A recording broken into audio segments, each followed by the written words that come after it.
Hello everyone and welcome to YouTube, my channel. So last time you saw me I was talking about my Nissan Fuga and my Nissan Micra, the rally car, the bike engined one, which is on my channel. That has now gone to its new owner without the bike engine in it. The bike engine is still in the garage, which incidentally is where the Fuga lives. It only just fits in there. In fact, I had to take the front number plate off in order for the garage door to close, but it is in there, and that is for sale for not very much money at all, just to get rid. Doesn't owe me anything, so it's just a bit of money to get rid of it out of the garage and get me some room. So what is this video? Well, as you can tell from the title, this thing is now mine. It is the world's cheapest, well, say the world's, people do that, don't they, on YouTube, over exaggerate, at least Britain's cheapest BMW M4. This was £17,000. Now, how did I get a 2016 F82 BMW M4 with 540 horsepower for £17,000? Well, it's done 122,000 miles.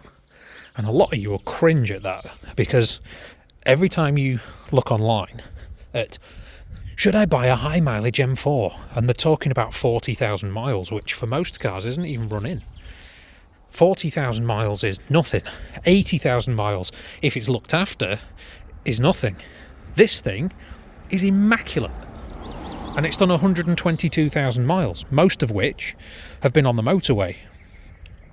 So, what gives? Well, just that. It's been doing motorway mileage, so there's not actually much wrong with it. As you can see here, there's some aftermarket parts. We have the splitter along the bottom there, the diffuser, and the M Sport tips in carbon. They've got the big spoiler on here. I think it's a Club Sport spoiler in carbon. And it's also got GTS tail lights, which if I unlock the car, that's locking it. Let's unlock it. There we go. They do this funny dancey thing and say OLED on the side, which are pretty neat, I suppose. So what is the car and what spec is it? Yas Marina Blue, which I think is a very lovely colour. It's actually a metallic finish, so if you look at the paint there, you can see, ignore the swirls, you can see this like pearlescence in the paint. It's a bloody lovely colour, that, especially when it's cleaned, which it isn't at the moment. On the inside, ignoring the dirt, this is mostly fair use dirt. It's not been cleaned. The guy wanted to keep it honest, basically to sell it as he was using it, rather than to have it fully cleaned up and covering any sins that might have come with the car. So it didn't look like it'd been detailed, because it hadn't. And he was honest about that. He'd been using it that week. Absolutely nothing wrong with that. I know what cars look like when they've been done, when they start doing over 100,000 miles. And the guy was honest. He uses it. There's coffee stains on here, and there's mud in the footwells, and there's marks on here where it's been, people have used the legs to get out the car. That's stuff that happens in a car, and I'm happy with that. It just shows that it's been well used, and that the guy is as honest as he can be and saying, look, I'm not covering anything up by, colouring in the leather with a felt pen or whatever. Speaking of the leather, again, for 122,000 miles, this leather is absolutely perfect. And you can see on the driver's side there's the creases in the leather where it's obviously been sat in, but there's no wear, hardly at all. You can tell that the mileage that it's done has not been done in 5,000 mile increments. It's been done in big, hundreds and hundreds of mile chunks where it's been sat at 70 miles an hour for hours on end, because of the fact there's no wear where somebody's been getting in and out. We are fully loaded, apart from the carbon trim, which I'm not too keen on myself anyway. This is like a dark wood finish. We don't have the leather top to the dashboard, not too bothered about that. We do have the screen up there with all the bells and whistles with the flappy paddles and all that, the genuine, you know, the normal BMW M4 stuff, which I'm now getting used to, and it works brilliantly. All the connectivity and everything. I can have my phone playing through the stereo and sat nav, and use it for calls and all the usual stuff. Black roof lining, which I bloody love because it makes the car feel bigger. Yeah, I've got the daughter's seat in the back there with the ISOFIX points, which are fantastic. These light up when you shut the car at night with the headlights have been on.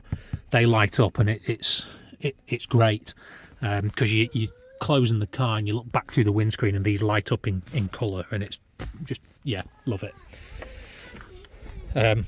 We've still got on the sills here, these aren't blue, these are still the plastic covers from brand new.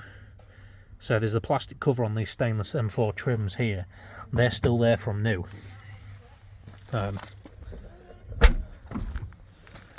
wheels, now the only thing I've done to this car since I've bought it is fitted some new tyres. The tyres that came with, the guide fitted them on there to sell it. It needed new tyres before its last MOT, and he was always going to sell it, so he chucked some cheapies on there to get rid. And they've gone back to, I think I got Quick Fit to fit these, but I bought them online.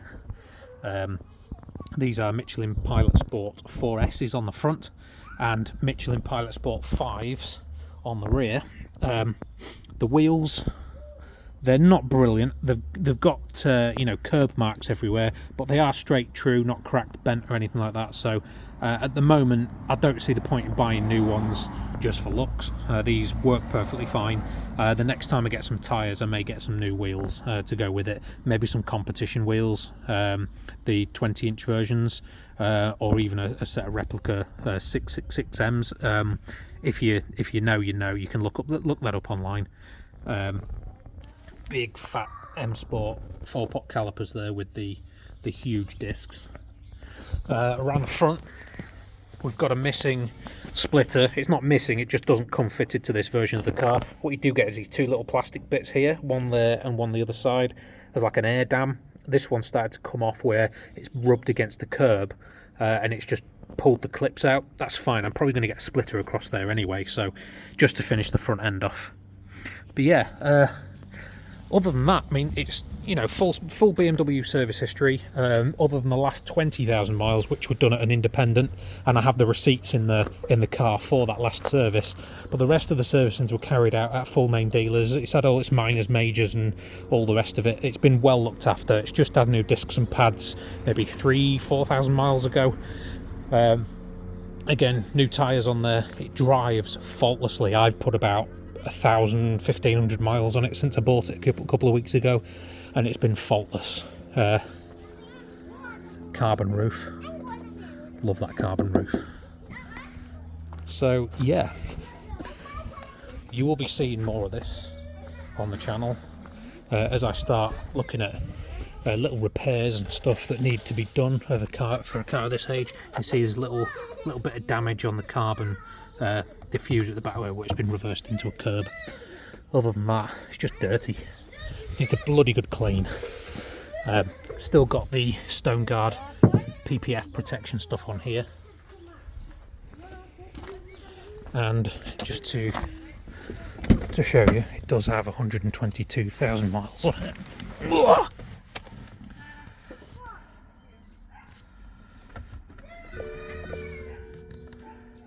There we go, 122,014 miles. That's the last time it was BMW serviced, don't worry about that. And those two indicator fails, right rear, right left fail, those are because of the aftermarket rear lights. I do have, the guy sent me the guy that sold me it, he gave me the original lights as well, just to see if I wanted to put them back in again. Wasn't really bothered, to be honest. I mean, all you need to do is right hand indicator on, left hand indicator on, and it disappears. It doesn't bother me that much. But yeah, 122,000 miles. And I've been driving around town and getting 23 miles per gallon. On the way up the road from Newcastle, where I bought it from, to Perth, I managed to get 37 miles per gallon, which is ridiculous.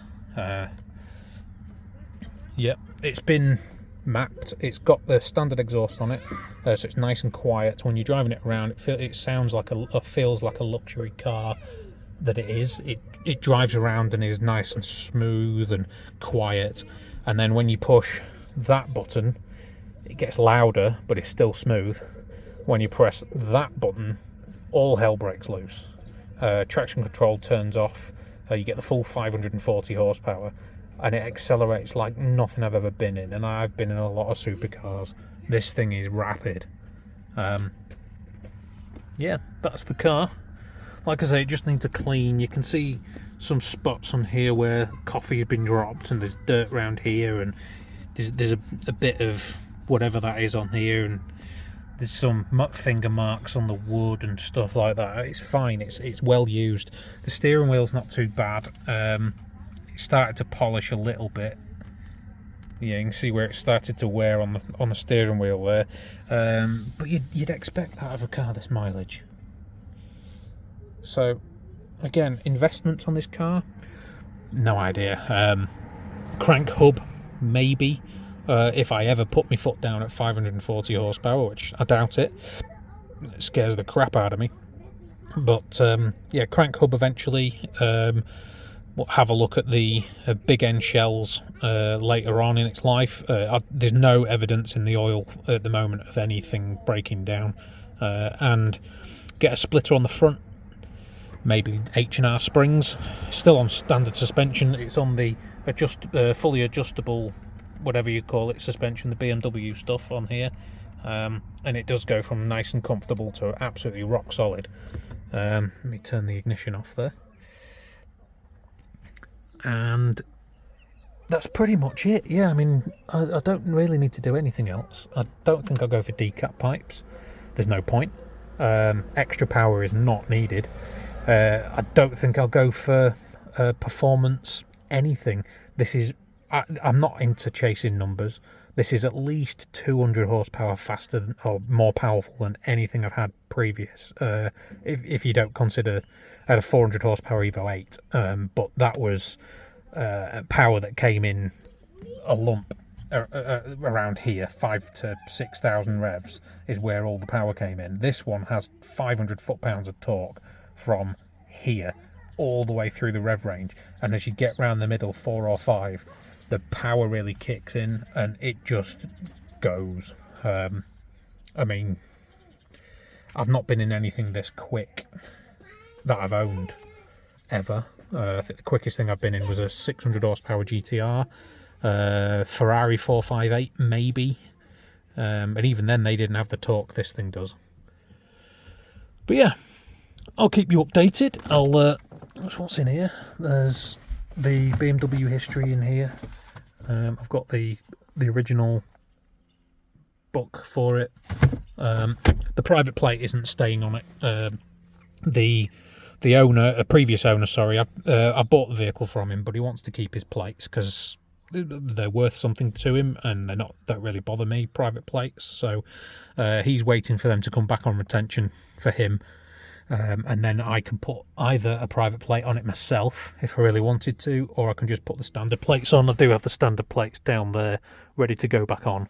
So it's a 16 plate. Yeah, that's it. And the next time you hear from me will probably be either servicing it again or putting the front splitter on. Yeah, thank you very much.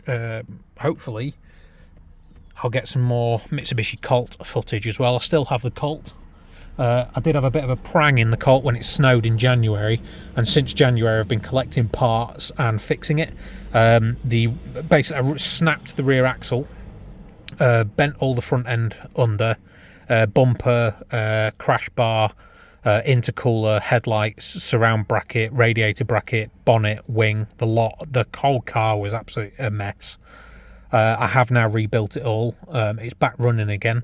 Replaced the rear axle and straightened the front end up. I just need to bolt some body panels back on and it can be back on the road again.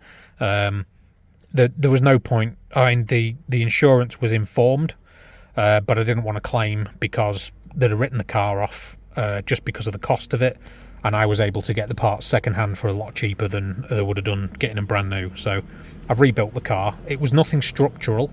The rear axle that snapped was a bolt-on jobby, so that was literally an hour and a half's job of disconnecting the old one and undoing 4 bolts and bolting the new one in. And it even came with newer discs than the ones I had on, so that was sorted. And the front end, it's only bent the chassis rails in front of the radiator, so just the bit the bumper bolts to, and that's now been straightened out. It's not a crash structure. The crash structure is actually behind the radiator support, and that's perfectly fine. None of the airbags went off or anything, so it's just an awkward prang that just tweaked the front end, and it's now all back together again. So hopefully I'll get some videos of that on the channel, and if not, you shall see more of this. I'll get one last shot of the car before I disappear.